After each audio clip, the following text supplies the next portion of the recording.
Hello everyone, I'm back in my Game Grid toy box today, along with Sorcerer's Apprentice Mickey, and we're going to start working on a brand new pinball game. This game was designed by Semerien for the Carnival Games challenge back in 2015, so I can't take credit for it, but it's a fun game and it demonstrates the power and versatility of the remote controller toy, so I wanted to share it with you and show you how to build it.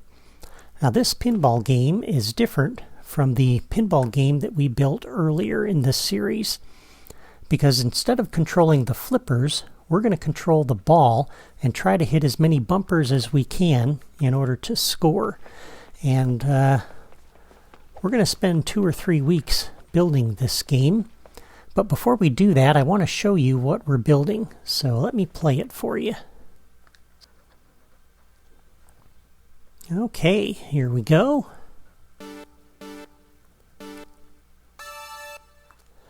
Now this game, you have 4 minutes in order to play it, and you spend 1 minute on each side of the board before you switch. And if you'll notice, there's 2 cubes at the top of the screen. One is green, the other's red. It's right over the middle of the screen. And so we're going to use the buttons on my controller to control the ball directly.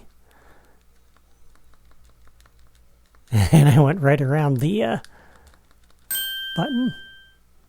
But the idea is to try to move the ball and get it to touch the bumpers.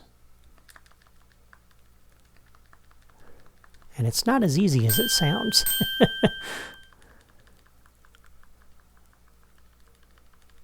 So we're approaching the 3-minute mark now on the timer. And when it goes, gets to 3 minutes, all right, so you'll notice the cubes up top switched. We're now on the red side, and if I try to hit that bumper, it doesn't do anything. So the only way we can score at this point, we have to be on the side that's green. Now we need to be careful when we go through the flippers. Stop. So it's a little tricky. Of course, by the time I get over there, I usually do better than this. There we go. Of course, now since I'm trying to demo it, I'm not going to be able to do anything. So the bumpers on this side actually score. The ones on the other side don't. And in about 10 seconds, it's going to switch again.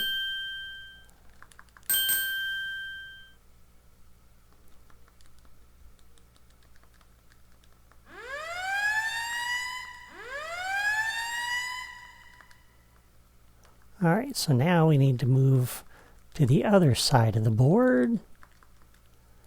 There we go. So this is a very different pinball game, as you can see, and plays differently, and it's kind of challenging. So, I don't know, I kind of enjoy it. It's fun. It's very different. It's something that you can't really have in the real world. You can only do this in the computer. And fortunately, Disney Infinity allows you to build something like this. So it's kind of cool. Oh no! Well, there's no point in getting over to the other side. By the time I do, the thing will switch again.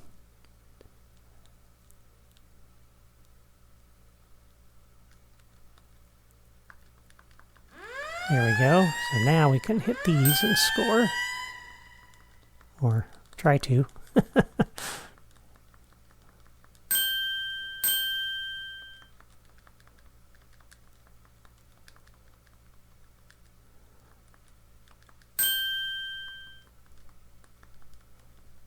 Oh, I'm just not doing very well at this today. Fantastic. You hear the narration announcer telling the player that they've done good when you start to get a good combo going. Fantastic. So that's pretty nice. We're going to look at that toy next week. Whoa. I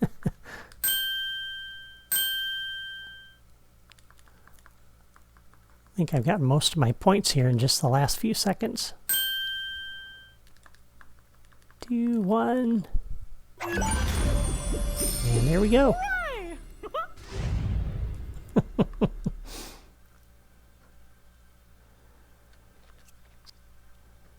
Alright, so that's the game that we're going to build. And now that you've seen it in action, you kind of have an idea of where we're going with this. So let's start building it. Alright, so here we are in the toy box that we're building together. And the first thing we need to do is go turn off the toy box game maker. Otherwise, we're not going to be able to get into the editor. This is again why we hook up these buttons. Alright, so now we can get into the editor. So the core feature of this game is the ability to control the ball. But if you saw my previous episode, then you know that the physics balls do not provide any logic connections. So we cannot connect the remote controller to the ball. That means we cannot control the ball directly, but we can control it indirectly. And we're going to do that by using a set of weather vanes to push the ball where we want it to go. So the first thing I want to do is go down to the Creative Toys drawer and put down some of the toys that we're going to need. So we're going to need some weather vanes, and I'm going to set these up out here.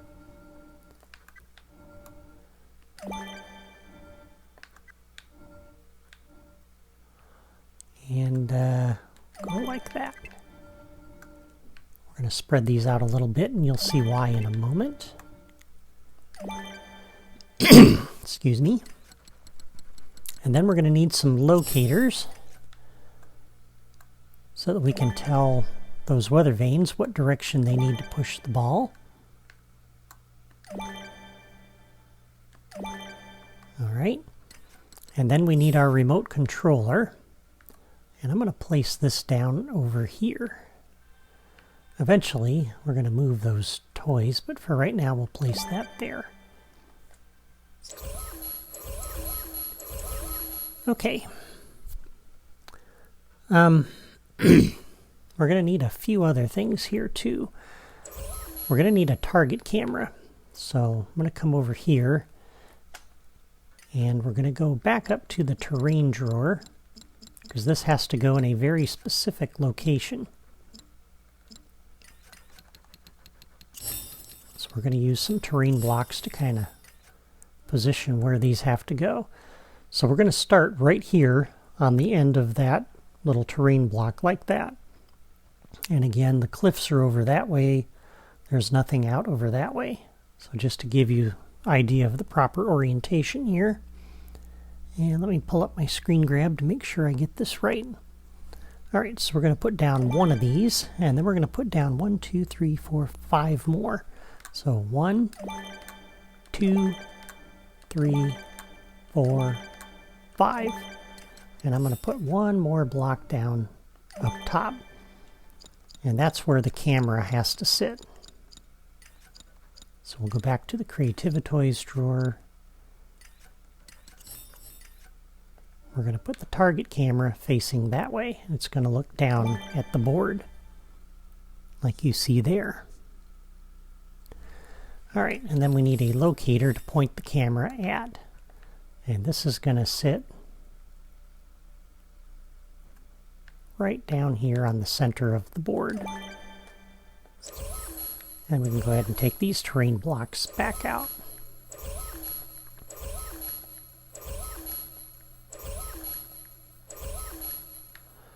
Alright, so the camera is going to be looking at the game board that way.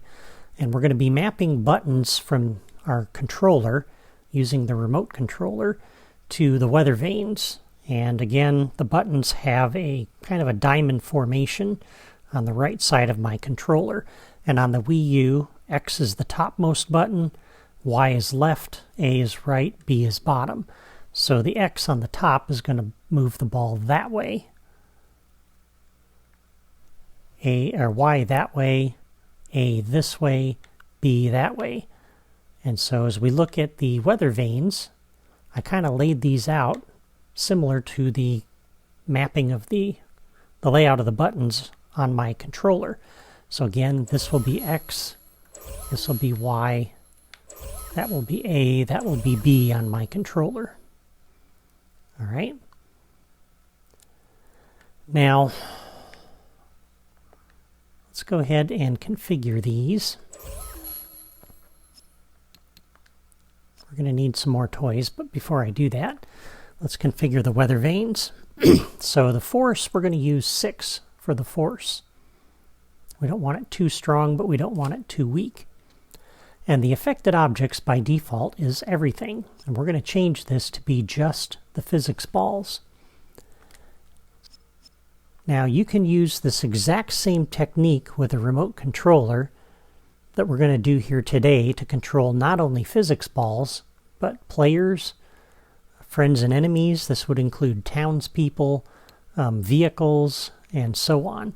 And so we're actually going to use the remote controller in a future episode to move townspeople around. So I'm not going to cover that today. We're just going to focus on physics balls. And of course we need to connect this to its locator to indicate the direction of force. We're going to do the same thing for all of these. Force is 6, affected objects, physics balls, and connect it to its locator.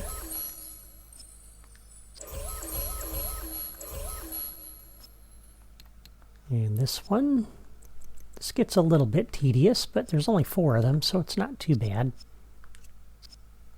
And they go pretty quick.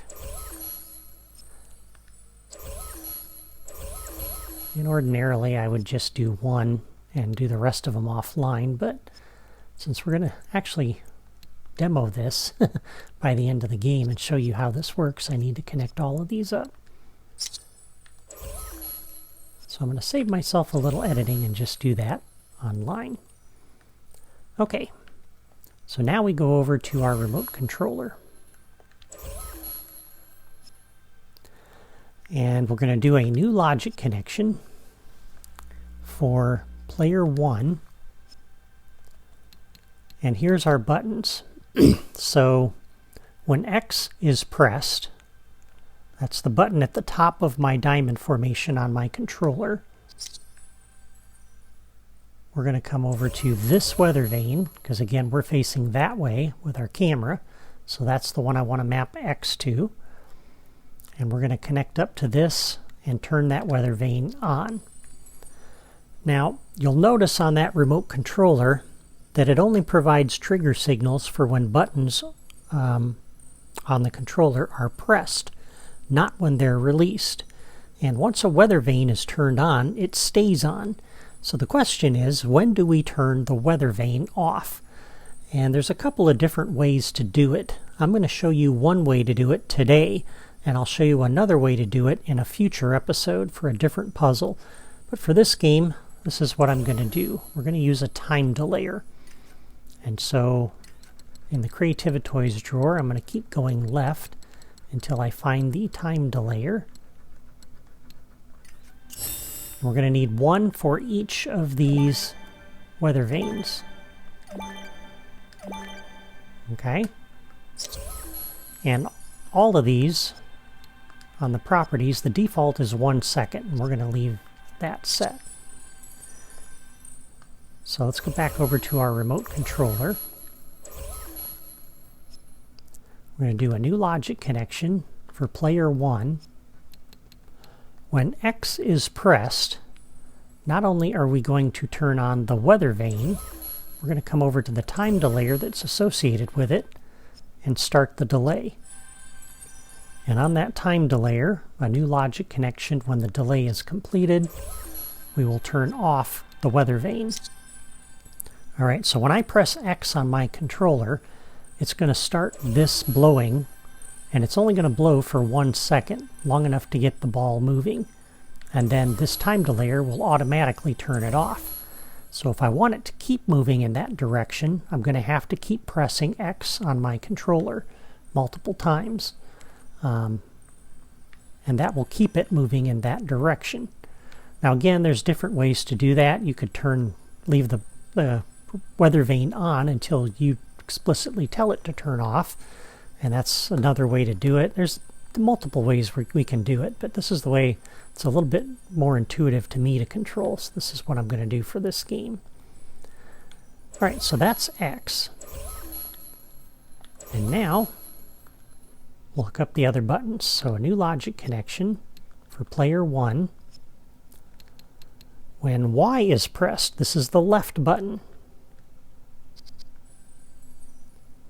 So again, we're looking that direction when we play the game, so that maps to this weather vane. So we turn that one on, and we need to turn on its corresponding time delayer. So a new logic connection, player 1, when Y is pressed, come over to that time delayer, start the delay, new logic connection on the time delayer. When delay is completed, turn that weather vane off.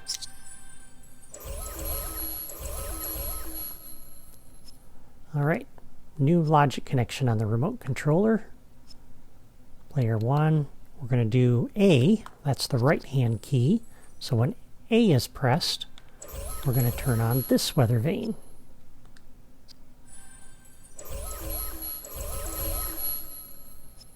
And a new logic connection, player 1, when A is pressed, go to its corresponding time delayer, start the delay,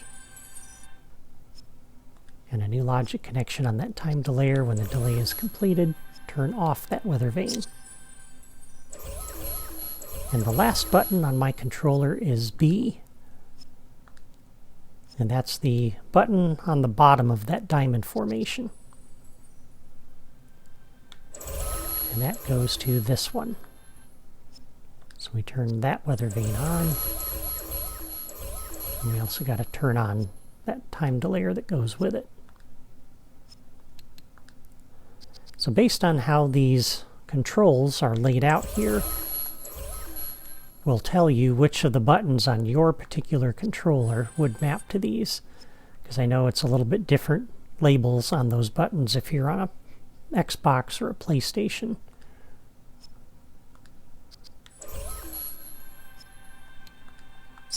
All right, so now it's all hooked up to control the ball.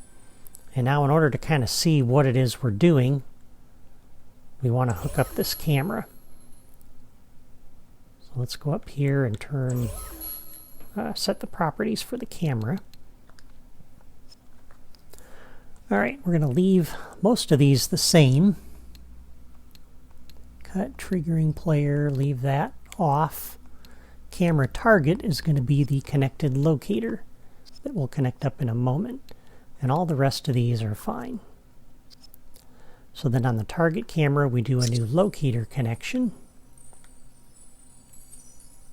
We come down to our locator. That will be our camera target. And then we come over to the remote controller. We do a new logic connection for player 1. When the control mode is activated, so the player has activated the remote controller, we want to come over and turn on the camera.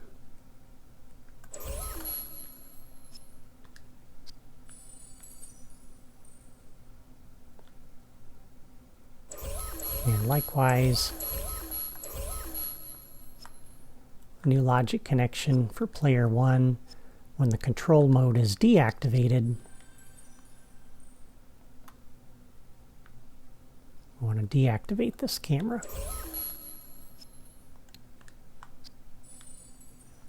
Okay.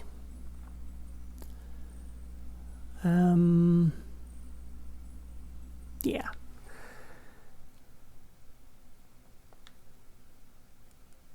Now there's one other little thing that I'm going to do, and I don't know that this is necessary, but I'm going to put down a little logic gate, and we're going to give ourselves a way to get out of this, because I don't have a challenge maker today for starting and ending the game. So we're going to use this little logic gate, and we're going to map the L button on my controller to get out of this if we need to. So on the remote controller, we'll do a new logic connection for player 1. When L is pressed, we'll input into this logic gate. And on the logic gate, a new logic connection on output. We'll come over here and force the player out of that remote controller. And then also on the logic gate on output, make sure that camera is turned off. So that way if we forget to hook up something or something's not quite right, I have a way to get out of this thing and put the game back in the mode that it was originally in. So that's really the sole reason for doing this. All right, so there we've hooked it up, and all the weather vanes are hooked up, all of the time delayers are hooked up, the locators are hooked up, and I think we're ready to try it out. So let's step on our remote controller and use it. So there is the camera view, and you can see by placing it precisely where we did, we can see the entire board, so that's good. One thing we need though is a ball. So here's where we need that little L button. And it's not working. Oh, nope, that's R. Helps if you press the right button. Okay, we need a physics ball. And we'll use the soccer ball.